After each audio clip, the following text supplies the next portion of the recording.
I was in a church, 28 years old, lead guitarist in the band, and I led singing before the choir as well. And this was a non-denominational, spirit-filled evangelical church. It was around this time when 2 Jehovah's Witnesses showed up where I was working, and they had irrefutable Bible truth that they were dispensing at the proper time, so I thought. And they had this little red book, You Can Live Forever in Paradise on Earth. Well, let me just tell you, at 28 years old, single, these sisters were beautiful. This one sister in particular would bring by all her girlfriends from different congregations. She'd introduce them to me, and I thought, my goodness, this is paradise on earth, let me tell you. Now, what I didn't know is that these sisters were looking for husbands at Watchtower Farms in Wallkill, New York, and in Patterson, New York Educational Center, because all the young brothers would come there as volunteers. So the sisters would move here from all different parts of the world. Kansas City, Kansas, one was up from Westchester, and they'd room together in apartments and look for husbands. Well, I never thought they'd be interested in me, because I came out of the world and I needed a lot of cleaning up, so I thought. But my friend Andre would always have these big gatherings, inviting over these sisters, and I began studying with one of the brothers. They turned me over. So the idea of studying with one of these sisters, it just wasn't happening. And that's the MO of cult religions. That's what they'll do. They'll use the pretty ones to draw you in, and then they quick pull the switch and turn you over to a man. And it's like, what happened? And men will do the same things. I had a whole list of women I was calling on when I was one of Jehovah's Witnesses, and as soon as they'd show any interest, start inviting me in the house, boom, I'd be over there with a sister, turn her right over. That's what we were told to do. That's what I did. Not everybody did that. There were a lot of predators too who would take that opportunity to try to have their way with that person, which I never could understand. I'd see young brothers that would flirt with these women, and I'd think, that's a worldly woman, what are you doing? You know? And I wouldn't think of it, because I was a witness. I was clean and pure, right? That's what I thought. It's funny how the mind works. When I came in it, I was not clean and pure. I was a dirty worldling, an unsuitable fish that needed cleaning up. Well, anyway, at some point, they pulled a switch on me, and no longer was it the little red You Can Live Forever in Paradise on Earth book, which was irrefutable Bible truth.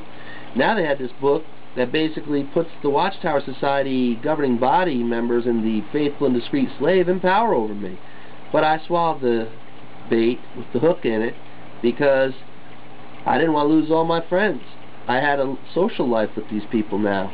I was playing music at gatherings, and you know, lots of sisters were there, and it was great. My friend Andre was very hospitable. Every weekend to have us over, big gatherings, and it was wonderful, really. But then there was a change in Watchtower Farms in Bethel, and they decided they were going to bring up a bunch of folks from Brooklyn.